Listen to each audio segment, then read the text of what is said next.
Good evening to all of you students. अभी तक आपने फ़ारसी की दूसरी में बाब दोम की 6 हिकायतें पढ़ी हैं। बाब दोम दर अखलाक दरवेशां, इसमें आपने 6 हिकायतें पढ़ ली हैं।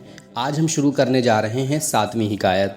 7वीं हिकायत में आपको बताया जाएगा कि एक सालिह शख्स ने, नेक शख्स ने देखा, ख्वाब में देखा कि एक बादशाह जो है वो जन्नत में है और पारसा मुत्तकी परहेज़गार जिसने पूरी ज़िंदगी इबादत की वो दोज़ख में है।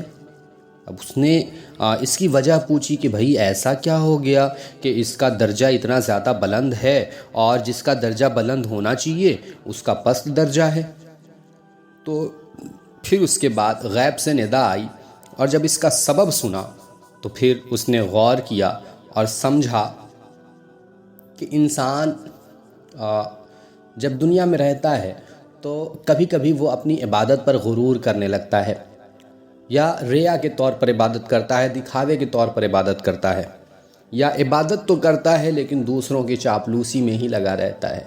बहरहाल ये हिकायत नंबर 7, इसका नाम अगर रखें तो नाम रख सकते हैं कि नेक शख्स का ख्वाब। नेक शख्स का ख्वाब या नेकों में से एक का ख्वाब, नेक शख्स ही कर लें। एक सालेह शख्स का ख्वाब, कहानी का नाम देते हैं एक सालेह शख्स का ख्वाब। शुरू करते हैं आज का लेसन। चैनल पर नए हैं तो चैनल को सब्सक्राइब कर लें और बेल आइकन ज़रूर प्रेस करें ताकि जो भी नोटिफिकेशन आए सबसे पहले आपको मिले। ये चैनल इस पे आप दरस निज़ामी की किताबें कंटिन्यूअसली पढ़ रहे हैं। अभी फ़ारसी की दूसरी और गुलज़ार दबिस्तां के चंद असबाक़ आपने पढ़े हैं। उसके अलावा मिनहाजुल अरबिया अव्वल, दोम और इंशाअल्लाह सोम भी अपलोड की जाएगी। और धीरे धीरे जो भी किताबें हैं, जो भी बुक्स हैं, धीरे धीरे 1 बाय 1 आपके सामने पेश की जाएंगी। चैनल से जुड़े रहें, चैनल को सब्सक्राइब कर लें। जो पुराने व्यूवर्स हैं वो मैक्सिमम शेयर करें, जो भी और लोग हैं उन तक लेसन्स को पहुंचाएं, उन तक लर्निंग लेसन्स, जो भी नॉलेजेबल पॉइंट्स हैं लोगों तक पहुंचाएं। वीडियोस को ज़्यादा से ज़्यादा शेयर करें ताकि नए लोग भी इससे फ़ायदा उठा सकें। तो शुरू करते हैं आज का लेसन। बिस्मिल्लाहिर्रहमानिर्रहीम। यके अस्सालिहा बख्वाब दीद, नेक लोगों में से एक ने ख्वाब में देखा। क्या देखा? पादशाहे रादर बहिश्त, ख्वाब में देखा कि एक बादशाह, पादशाहे एक बादशाह, रादर बहिश्त एक बादशाह जन्नत में, व पारसाए रादर दोज़ख और एक पारसा को जहन्नम में। क्या तर्जुमा मैंने किया? नेक लोगों में से एक ने ख्वाब में देखा कि एक बादशाह को जन्नत में और एक पारसा को जहन्नम में। या ये कह लें कि देखा कि नेक लोगों में से एक शख्स ने एक बादशाह को जन्नत में और एक पारसा को जहन्नम में देखा। पुरसीद, उसने पूछा। क्या पूछा? पुरसीद के मौजिबे दरजात ई चीज़, उसने पूछा इस बुलंद दर्जात का सबब क्या है। वह सबबे दरकात आँचे, और इस पस्त दर्जात का सबब क्या है, यानी इस पस्त दर्जे का सबब क्या है और जो इतनी बुलंदी हासिल हुई है, बुलंद दर्जा, बुलंद मकाम जो मिला, उसका सबब क्या है।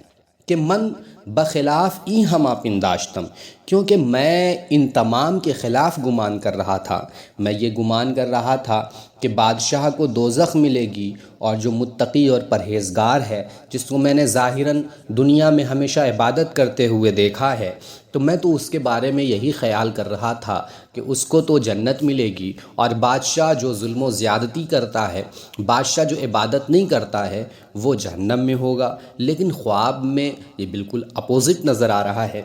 आखिर इसकी वजह क्या है, इस बुलंद दर्जे का सबब क्या है और इस पस्त दर्जे की वजह क्या है।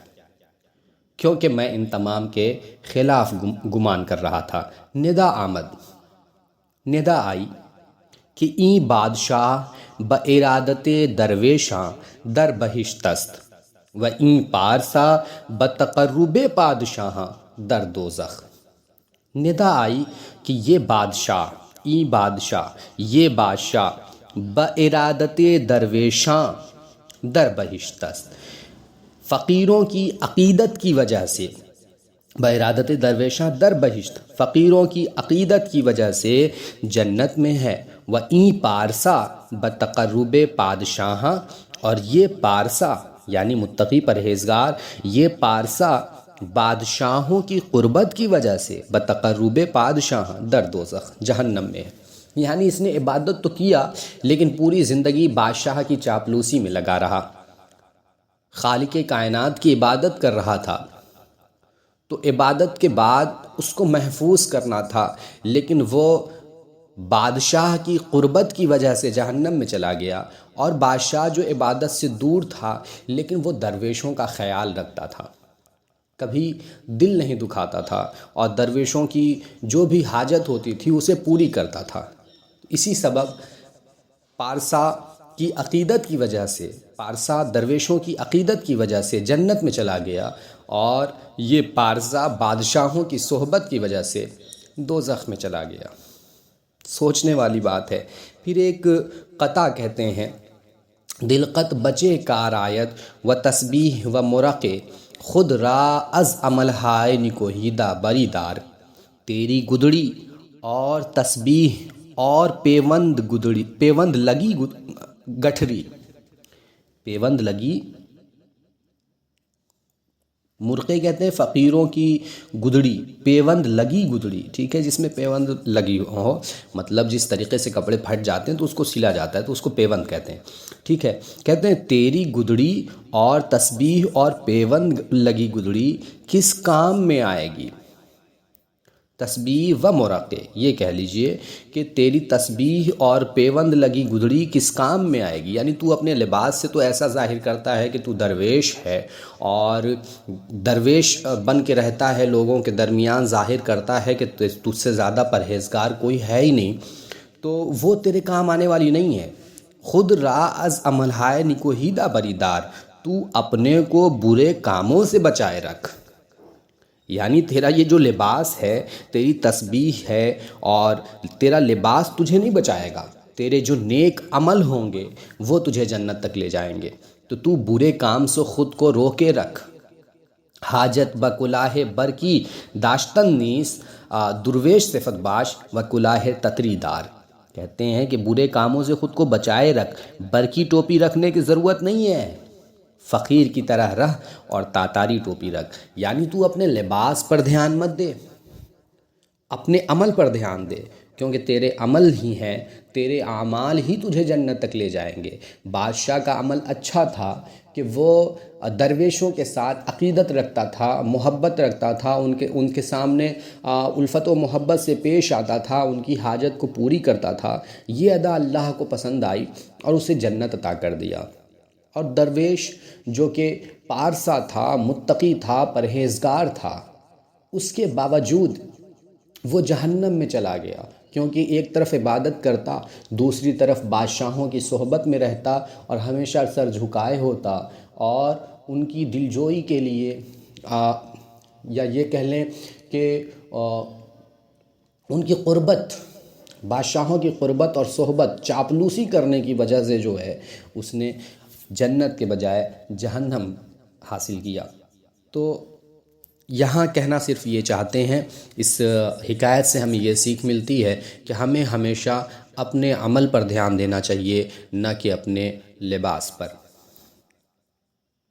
پھر 8ویں حکایت دیکھا جائے تو 8ویں حکایت تھوڑی سی لمبی ہے، تو اسے اب اس حکایت کو اگلے لیسن میں دیکھیں گے، الگ سے 8ویں حکایت آپ کے سامنے پیش کی جائے گی۔ تب تک کے لیے شکریہ، جزاک اللہ خیرہ۔